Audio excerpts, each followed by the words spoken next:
Welcome to Against the Spread, where we here at Sportsnet break down for you NFL picks against the spread, and I jinx the Buffalo Bills. Yeah, that's kind of what we do. Yeah, it is your fault. It is. We can't blame the run defense. We can't blame Josh Allen. We have you to blame for this. We do. I'm sorry, and if this is the first time you've watched, you probably will have figured out, or just read in the comments. Just fade whatever I do in terms of the Bills, because if I pick them, they lose, and if I go against them, they win, or at least they cover. And not only did I pick them to win, I made them a lock last week, and they lost to the Cleveland Browns. So stick around to see my Bills pick, if nothing else, and go the opposite direction. Should we start with those Cleveland Browns? Yeah, we should. Thursday nighter. Play on Thursday night, the in-division matchup, and they're behind the 8 ball in the division, but they have the easiest remaining schedule in the NFL.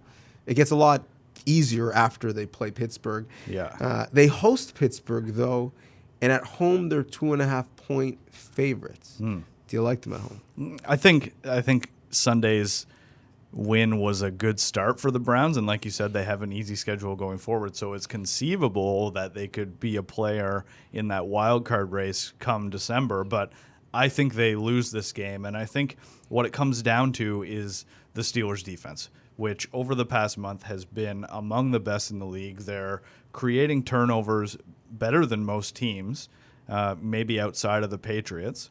They have at least 3 in each of their last 5 games. They have the second most sacks all season, and they're pressuring quarterbacks at like a 30% clip. For me, that means trouble for Baker Mayfield and that offense, which has really struggled to get going and still did in that win against Buffalo. They had those red zone opportunities. I think they had 9 plays from goal to go and couldn't get it in. Yes. And they're just an offense that's really struggling to make things work. And against a defense that's rolling like Pittsburgh's is, I like them as underdogs. I do as well. To me, this is a pick'em game. I'm actually surprised a bit that the Browns are favored at home. And yeah, I mean, the win against Buffalo was nice, but they still have issues with their offensive line. And you mentioned that pass rush that the Steelers have. You have Dupree on one end, who's already got a career high in sacks, and Watt on the other end, who's trending in the direction of having a career high in sacks this year, second in sacks in the league, and they forced 26 turnovers. Just a recipe of disaster for the Browns when their issue has been protecting the quarterback and not turning the football over. So I actually like Pittsburgh a lot in this spot. So yeah, I'm going to go with the Steelers. The thing is, I don't even feel like it would be an upset if they went into Cleveland and win. They've beaten the Browns the last 8 times they faced them. But technically, based off of the spread, I suppose it would be a little bit of an upset. I guess so. Yeah, I think they win that game outright. What do you make of the Atlanta Falcons? That was something else. I don't know. I mean, there was some talk about how the play calling had been changed on defense, and maybe that, Dan Quinn taking a bit of a step back. He said he was trying to do too much. Maybe that makes a difference. But really, I just think that this rivalry, I think maybe is something that people downplayed a little bit. But this is a huge rivalry, and we saw that over the weekend. The Saints playing a 28-3 clip at some point during the game at their field. So just constantly trolling the Falcons. And then the Saints just no-showed. But credit to the Falcons. I mean, they had 6 sacks. They had 7 all year going into that game. True. But in this game, they're going to Carolina. They're minus 5.5. They're plus 5.5, I should say. And I'm just not ready to believe that this Falcons team has turned it around, especially against a Panthers team that, despite losing a tough one in Green Bay, is still a really good team.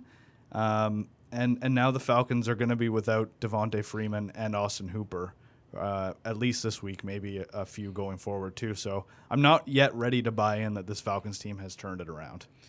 So the Panthers are 5.5-point favorites at home against Atlanta. I don't really have a good read on either of these teams. I think you know what you're going to get out of CMC for Carolina. But aside from that, who their number one receiver is changes from week to week. Their defense which for a while was the bedrock of their team, to me has slipped and has been a bit disappointing. And although they've been better without Cam Newton, it's not like they've been great. So I'm torn because part of me wants to believe in what I saw last week, right? Yeah, the most recent evidence of the Falcons playing really well. And it's what we thought the Falcons were going to be. Certainly. And they played at a level higher than I think the Panthers have ever gotten to this year. But also, part of me doesn't want to forget the previous 9 weeks. We talked a few times about how that's the worst defense we've seen. And there are some bad defenses this year. Yeah. I will give the Falcons maybe an excuse and say, okay, well, maybe Matt Ryan is the difference, right? The elixir that changes things.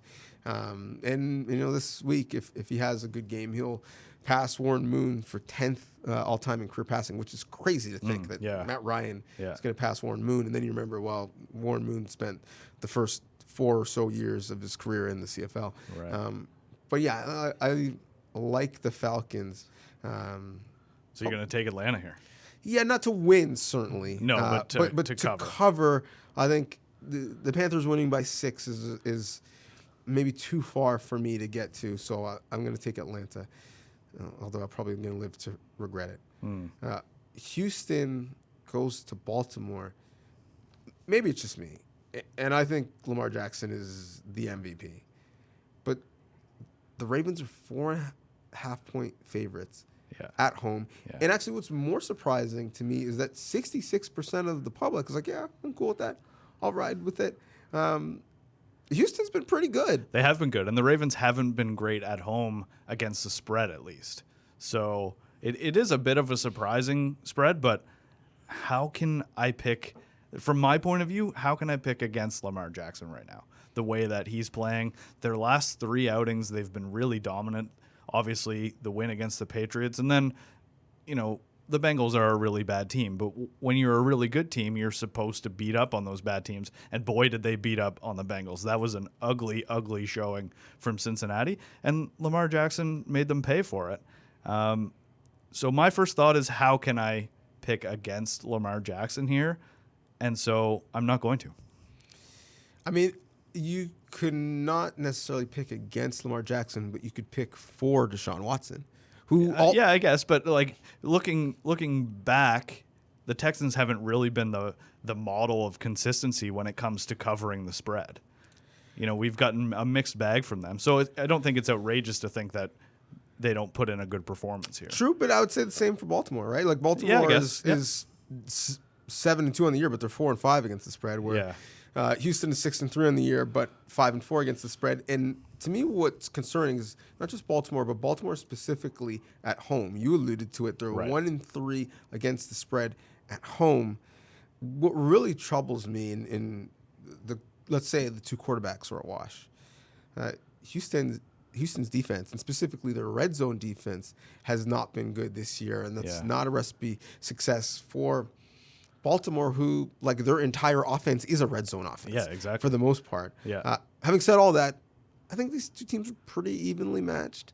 I don't think I'm going to give Baltimore that many points because they're at home, because they haven't been good at home against the spread to begin with. So I'm going to take Houston because I feel like I'm getting pretty good value with them as 4.5-point underdogs. We'll see. We will see. Denver goes to Minnesota. It started at 9, which I thought was a lot. It's now at 10.5, which is definitely a lot. So too many points for you to feel comfortable with Kirk Cousins and Diggs and maybe Thielen or maybe not in the Vikings at home in the 1 o'clock matchup. It is too much for me. I'm not going to take 10.5. I really like what the Vikings are doing. They showed up well on Sunday in Dallas, but they're playing a Broncos defense that is pretty good. I don't expect much from the Broncos offense, but even still, 10.5 is just a bit too big for me when it comes to these 2 teams. Yeah, like the Broncos scare me because I don't really know who they are. Like No. they for 2 consecutive years have traded their best receiver. They haven't been able to figure out the quarterback position. And the bedrock that you thought, well, they've got a head coach that was a great defensive coordinator, and they have historically had a good defense under John Elway. Even that is suspect. It's a little iffy, yep.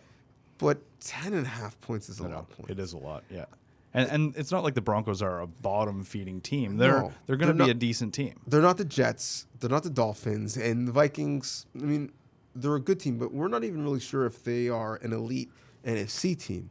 So for me, double-digit spreads are for the Patriots and for the Chiefs when their offense is rolling, or the Rams when their offense was rolling. Yeah. It's not for the Vikings, and it's certainly not against Denver. So I'm going to go with the underdog, and I'm going to take the Broncos in that one. The Buffalo Bills are not an underdog. No. It's because they're playing the Miami Dolphins, and nobody's an underdog when they play Miami. And they're going to Miami. The spread is 6.5 points. I will save who I'm picking. Yeah, So there's we're all waiting with bated breath here. Yeah, but deliver us the correct decision. That's Where are you going with this in the game that the line started at 6.5? It's still at 6.5. And but it's pretty split. 53% of the public are with the Bills. Yeah. I don't know how you feel about the Bills, but the Bills are super frustrating to me because not only are they now bleeding rushing yards worse than any team in the league, but Josh Allen's throwing the ball 40-plus times a game. And on the bench, or in the backfield at least, they have a Hall of Famer in Frank Gore. They've got an explosive rookie in Devin Singletary. And that last game, this loss against the Browns, in which they were in it all the way and it totally smelled like a run-first game where if you control the pace on the ground, you can win that game. And those two running backs combined for 13 carries. Josh Allen threw it 41 times and barely completed half. I just don't understand what the plan is there. When it comes to picking this game, the Dolphins have been really good against the spread the last 5 weeks, and the Bills seem like a sinking ship. So I'm going to take the Dolphins for the 3rd week in a row.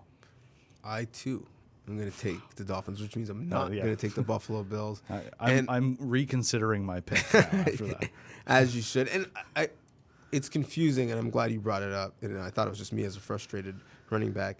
That Singletary is finally back and seems to be healthy. Yeah, had a breakout performance the week before. Yeah, and you've now decided that you're going to start him, something that you hadn't done since early in the year. Frank Gore had been the starter for a while, so it's like, okay, finally they're going to invest in someone they invested draft pick capital in. Yeah, and they invested a roster spot in, so much so that they said, Shady McCoy, thanks, but no thanks. Exactly.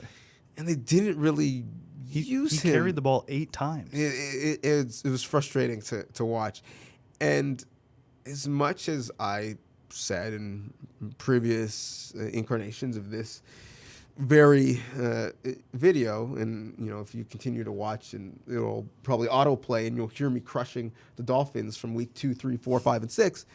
I have to say, yeah, I'm sure they started 0-7, but they've won 2 straight. Yeah. And so, do I think that they could cover against a Bills team that is really searching for an identity? Yeah. So specifically at home, I think 6.5 points is probably about right. So yeah, I'll roll with the Dolphins. The Bills have won by fewer points against worse teams this season. That's a good way to put it. This is totally conceivable for me. The Jacksonville Jaguars are 3-point underdogs. Another divisional matchup. They go to the Colts. 54% of the public likes Jacksonville as the underdog. To me, this game is all about who is playing at quarterback for each team and how well they play. Yeah. For me, I like the Jags in this game, but for a whole other different reason. Okay. This is a nostalgia game for me because Nick Foles making his comeback. Yes. His play caller, John DeFilippo, was the quarterback coach in Philadelphia when they won the title. Yeah. And they're going to Indy to take on Frank Reich, the OC in Philly. Yep. It's like a Super Bowl 52 reunion, and right. I can't wait.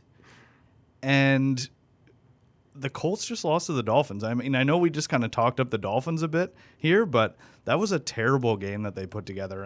And you and I both talked last week about how Brian Hoyer was coming in, and with Frank Reich coaching, like a really good quarterback coach, we expected it to not make much of a difference, but it did. Yeah. They were really bad without Brissett. And so if he's out again, and it didn't sound great, and Foles comes in and this offense is a little bit explosive compared to what it was with Minshew, I really like the Jaguars here as road underdogs. Yeah, I mean, I think Brissett might be back, so I'm making this pick with the assumption that he is, because they are different with Hoyer. I mean, Brissett at the very least is not going to throw the ball 3 times to the other team. Yeah. Hoyer used to be a serviceable backup, but I think those days are long gone. Yeah, and even when you look at the Jaguars' offense, this is a team that, the last time we saw them in Week 9, put up 3 points offensively, and were dominated by Houston. Mm-hmm. So I think, quarterback aside, I look at the roster, and I think the Colts are as good, if not better, than Houston. Yeah, defense is good. So the running game is good. So yeah, so I'm gonna ride with the Colts, and I'm gonna really, really hope that when I'm looking at the inactives on Sunday morning, that Brissett isn't one. Not on there. Yeah, that's crucial. The Dallas Cowboys are 4.5-point favorites as the road team going to the Detroit Lions. Again, this is, to me, a matchup dependent on who the starting quarterback is for the home team. Well, yeah, 100%. There's no possible way that I can pick the Lions with Jeff Driscoll at quarterback in this game, because the Lions need Matt Stafford to be in this game in order to keep up with what Dak Prescott and that offense is going to do. They have, this is the number one offense in terms of yards, and they're going to put up lots of yards and I presume lots of points on a Lions defense that is really bad and gives up a lot of both of those things. So if Stafford isn't there to keep the Lions in it, I would take the Cowboys by 10.5. Yeah, my stance with the Cowboys is pretty much the same. Yep. They're pretenders. It seems contenders. Like it. Yeah. They play up to, or at times, they play up to their level of potential when they're favored to win, when they play bad teams, when they're in front, when they play bad teams, and when they are faced with a tough task aside from the game with your beloved Eagles. Yeah, right. They don't seem... It's kind of the one outlier at this point. They don't seem to show up. So even if Stafford plays, and I think he's really going to try because he's a Texas guy, always gets up to play the Cowboys, and actually always plays quite well against them. It sounds like he has fractures in his back. Yes. A hip problem. Yes. Like he probably shouldn't play. He probably should not, because even if he does play, you know what the Lions aren't doing? They're not making the playoffs in the they're not NFC even North. Close. So I wonder. I mean, Adam Schefter reported that he tried to convince the team doctors to let him play last week, and he was trying to convince them, and they said no. Yeah. Even if he is able, with 7 more days, to convince him to play, how well can you play with recently fractured bones in your back and a hip that has been ailing him for a couple weeks? As a quarterback, you don't throw with your arm. You throw with your legs, and you throw with your core. And so the fact that he has a hip issue and a back issue, I just don't know how effective he'll even be able to be if he plays. And the Cowboys have a good defensive line. They're going to get after him. He's going to get hit. Yes. One of their strengths defensively certainly is not stopping the run, but getting after the passer is one. So 4.5 points. I'm really comfortable with that. And, Detroit, border town to Canada, there will be many Canadian Cowboys fans making the trek to Ford Field. So I expect it to be a Cowboy-friendly environment. I said earlier, what do you make of the Atlanta Falcons? I mean, what are we doing with the New Orleans Saints, who I would have said, man, the NFC It's really tough, but I have to choose one team that I think I really know. Yeah. It would be the Saints. Yeah, and the most complete team, so we thought, coming into this week, of any team in the NFC for sure. And then they lay a complete egg, and it's really concerning because you think they're coming off a bye. We said all these things last week. Drew Brees, a week off, he's ready to go, and they don't score a touchdown. And Alvin Kamara back in the lineup. Jared Cook back. That should help their offense.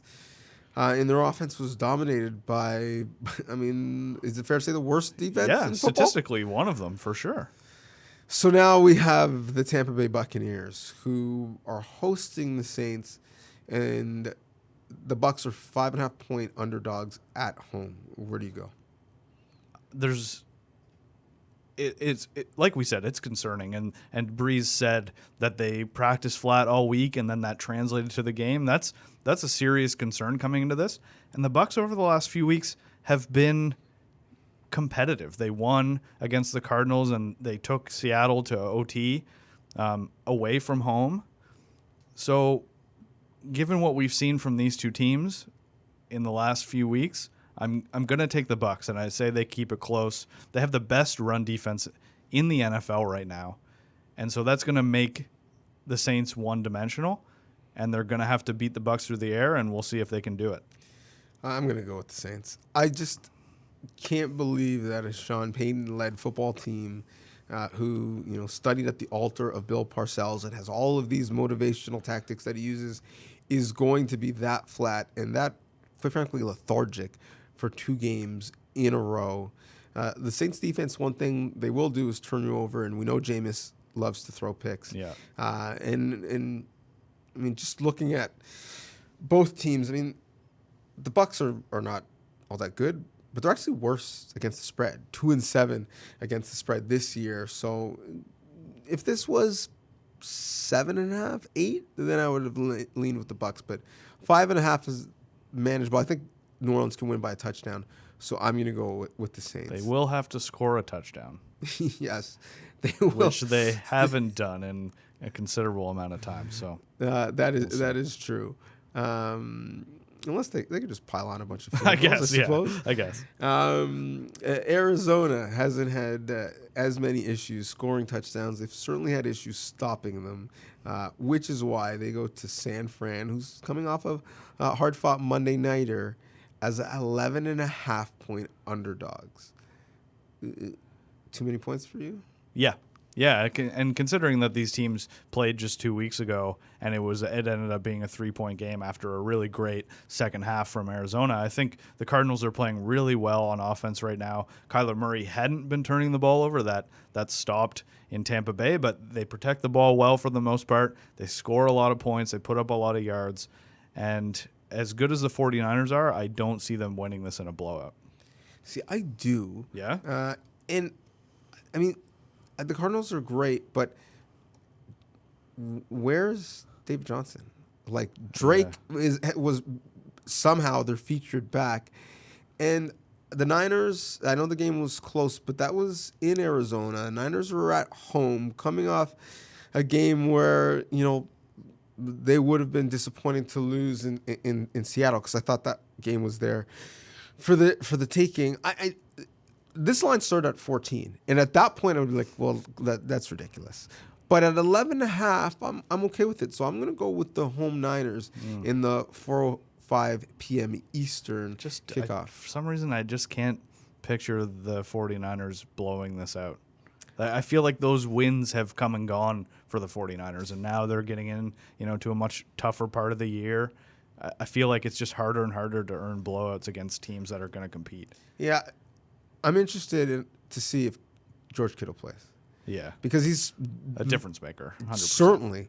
And not having him against Seattle, I thought it exposed how much of a security blanket he is for Garoppolo. Yeah. And I think if he's back, that offense is a little bit more explosive. Well, and we'll see what's going on with Sanders, too. True. Because he got hurt, and once he went out, Garoppolo looked totally different. Yeah.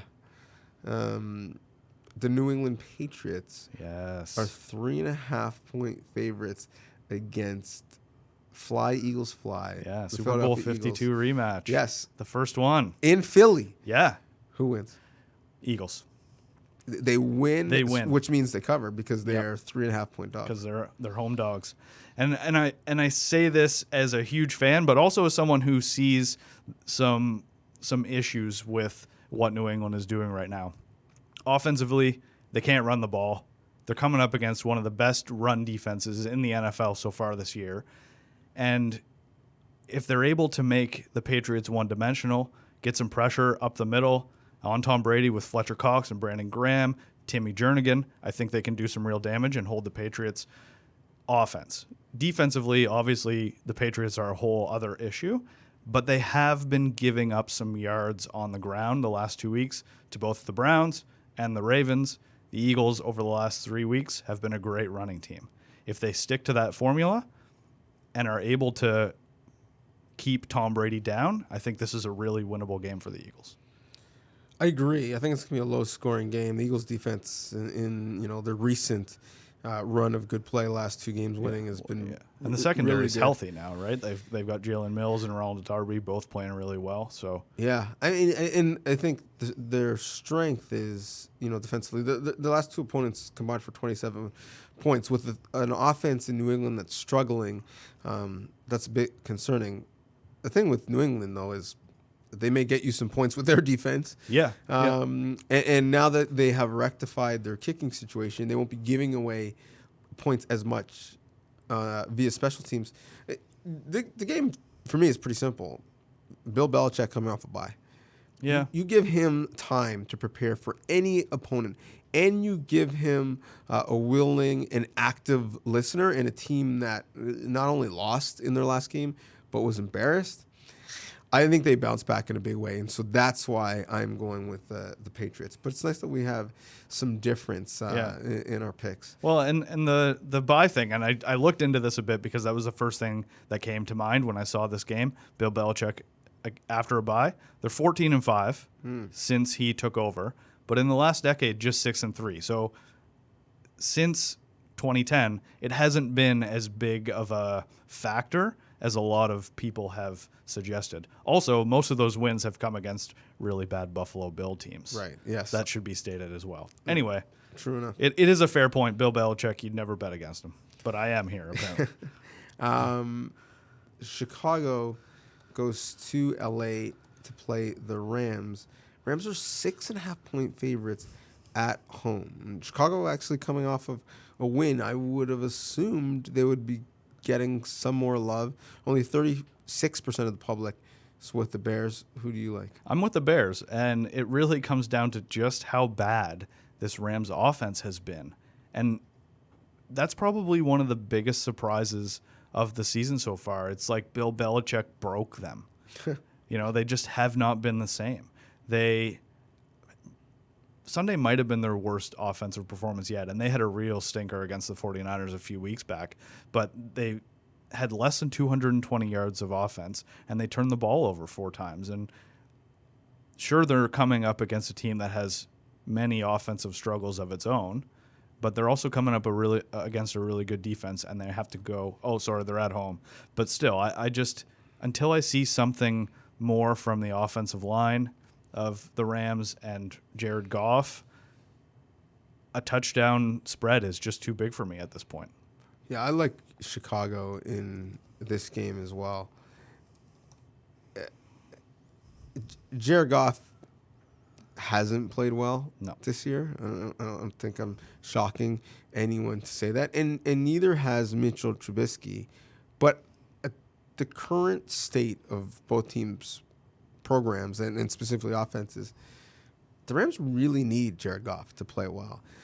Their offense has been banged up. Todd Gurley is not the player he was when they gave him his contract, and they're really not even featuring him nearly as much. He only had 12 touches in their last game. With Cooks out still with a concussion, and we don't know how long that's going to be, they need Goff to really step up and command the offense, something that he hasn't done.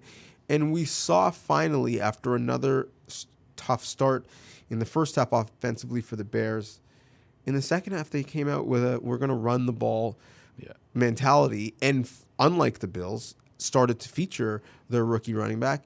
And then everything kind of just fell back into place, and Trubisky was much better. Yeah, he dropped a couple dimes. Yes. Yeah. When he's being asked to do less, he actually ends up giving you more. Right. And more importantly, it gives that defense a break. Yeah. Just to be able to catch their breath and not be on the field so much.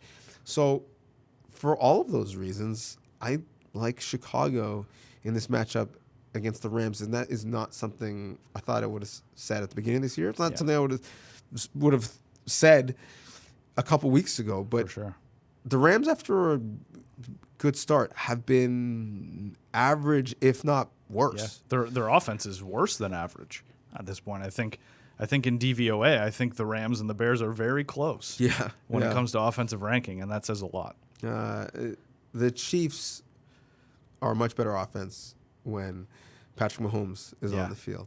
Yeah, that was fun on Sunday, even though they lost. I mean, that running and jumping throw on the touchdown to Mecole Hardman was vintage Mahomes. It's awesome. Which is something he said he practices, which is just crazy. It is crazy. It doesn't surprise me that he practices something like that, but it is ridiculous that that's the kind of thing he does. The audacity to try the stuff that he does, the no-look passes, the jumping passes. Yeah. He is a one-of-one in that sense.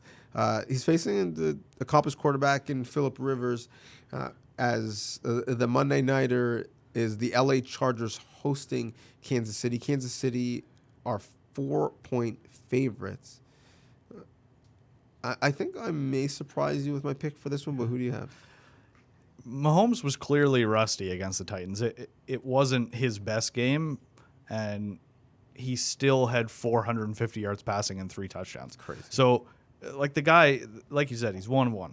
And I expect him to be better in this game. There's going to be some pressure coming from Bosa and Ingram, who had a terrible game on Thursday night against the Raiders.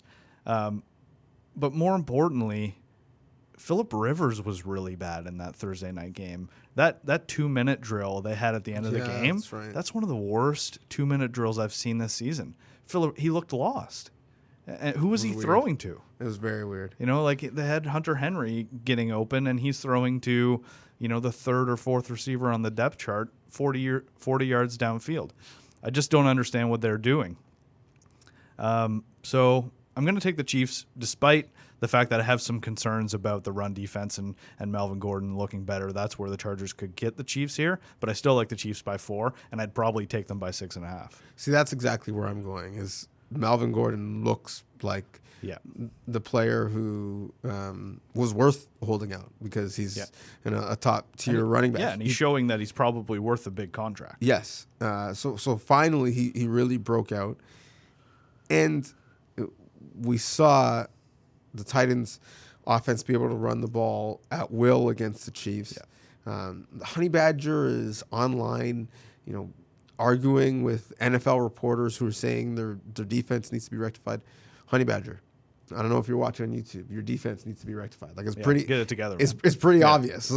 And although their inability to stop the run, which has been an issue all year, is concerning, and just that defense is supposed to be better under Spagnuolo, and it's not that much better. No. The issues they're having with their offensive line is concerning. The fact that their offensive line is banged up, and even this weekend when they brought in backups, they quickly became hurt. I do think Mahomes looked rusty, but when you're jumping and throwing, you're clearly healthy enough to play. Healthy. I just worry that the guys in front of him aren't healthy enough to keep him clean for him to have a big day, and so that's why I'm going to take the 4 points, and I'm going to go with the Chargers. Wow. Who are before we get to your 3 best picks, let's briefly kind of touch on some games that really aren't that fun. No.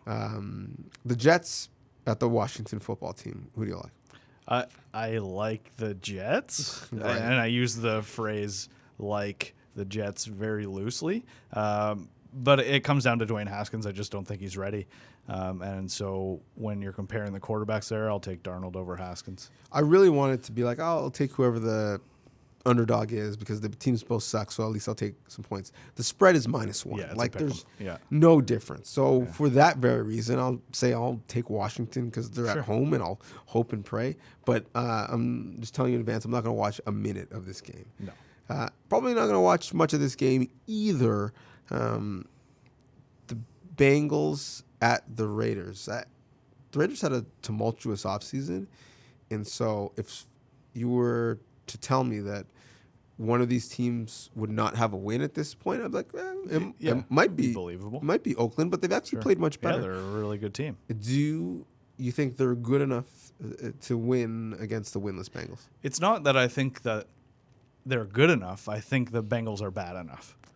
So that's why I'm going to take the Raiders. Yeah, 10.5 points is a lot of points, but the Bengals are pretty bad. Yeah. So I, too, am going to take the Raiders, which brings us to our best bets. Best bets. Who are the three that you feel the most confident in? Bronze, I like the Cardinals plus 11.5 at the 49ers, just based on the fact they played a couple weeks ago. Cardinals offense is playing better. Silver, I like the Steelers plus 2.5 at the Browns on Thursday night. And then my gold is the Cowboys 4.5 point favorites, you said, at Detroit. Mm-hmm. So that game is actually my bronze. I do think, again, Dallas beats up on bad teams. And I actually think that one could get away from the Lions very, very quickly. My silver is the Vikings Broncos. I think that's too many points, so I'm confident in Denver to get that done. And I'm going to do it again. You're going to do this again? My gold is the Miami Dolphins. Wow. Covering against your Buffalo Bills. Yeah. So you're welcome Bills fans, I guess. Yeah. You're really Weren't the Bills your gold last week? They were. And you picked them and they lost. Yep. Okay. That's all right. You're just going to keep doing this to yourself. I evidently I am. I've been much better at my survivor picks. Although I wasn't last week. Yeah, me neither. Yeah, and it was a tough week with the Colts and the Chiefs, Saints, all losing games. It was a tough week. So you even said Giants over Jets, and you weren't the only one that I heard who said that. Yeah. And that didn't even go anyone's way. No. So it was a rough week. So hopefully you're in a revival pool. Yeah. But if you're still alive, kudos to you. Who's your survivor pick this week? Raiders over the Bengals, and I don't think I need to explain myself. No, you don't. I'm actually going to go with Niners over the Cardinals. The Cardinals may cover, but certainly not going to win. Yeah. So if you haven't picked the Niners, this is a good time. This is a good time to thank you. The views have been high. The comments have been really smart and engaged. So continue to like, continue to favorite, subscribe to our channel. And if you like what you see, let us know via Twitter and share with your friends. Thanks for watching.